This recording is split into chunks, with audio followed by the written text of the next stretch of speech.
I'm going to show you how to make a wigglegram. First thing I do is I open DaVinci Resolve, and you'll see at the top here, this is already called Nishika template. I've created a canvas that's vertical so that I can share it quickly to socials. What I'm going to do is I'm going to take in my film that I was scanned, and sometimes it's out of order, so you'll have to mess with that later. But I take in my film, drop it in, I select it all, and I throw it on the timeline. Then I scroll out, I select it all, and I want to change the duration of these to 0.03 seconds. So right click, change duration, 0.03, enter. But look at these gigantic gaps, right? So I select all that, I go to edit, and then I delete the gaps in between.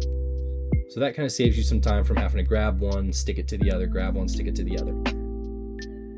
And now you can see that these are kind of out of order. The smoke is really far away from her eye when you go back and forth, okay?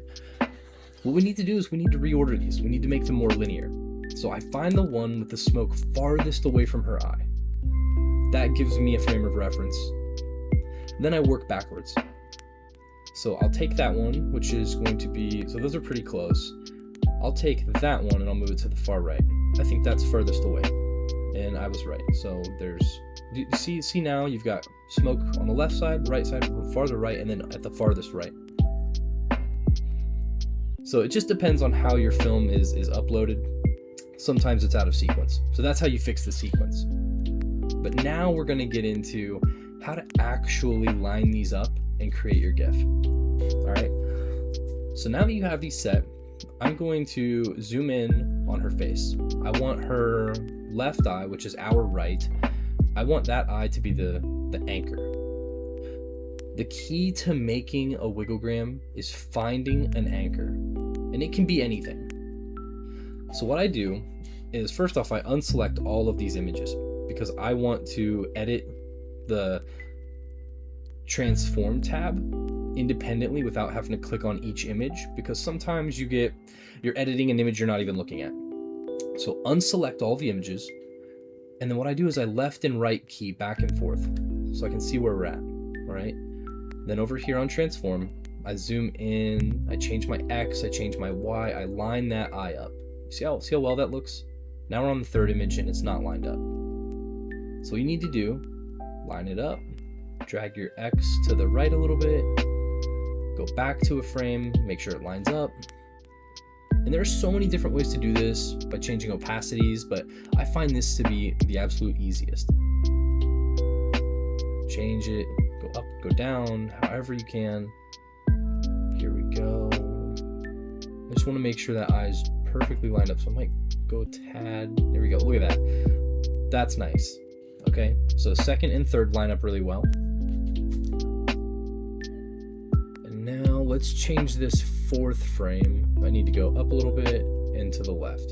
So up, looks good. And I need to go to the left. Perfect. Look at that. That's great. Maybe a slight adjustment, but it should be fine. So now when you play it, it should look like a wigglegram. So I'll drag it all the way back. I'll press spacebar to play it.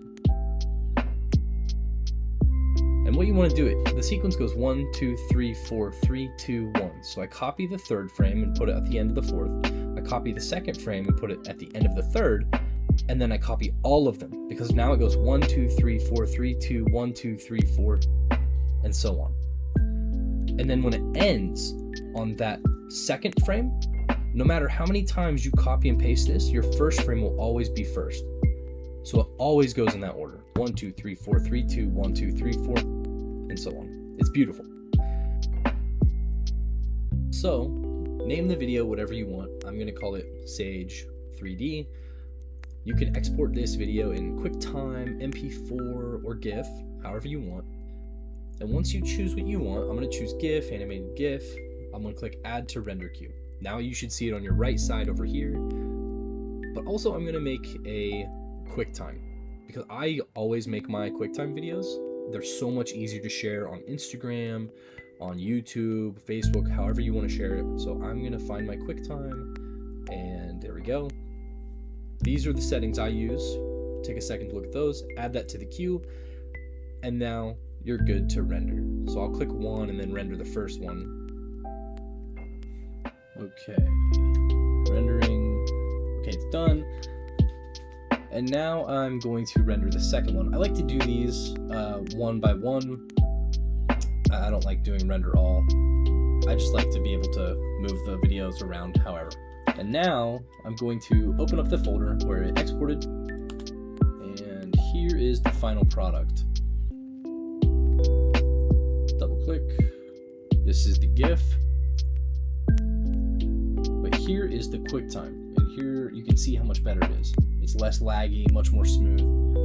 Perfect. And you can just drag and drop those into your Instagram and share those willy-nilly however you want. And that's how you make a Wigglegram. So thanks for joining me, and here's a couple bangers that I've made, and I hope you enjoy. Thanks for watching.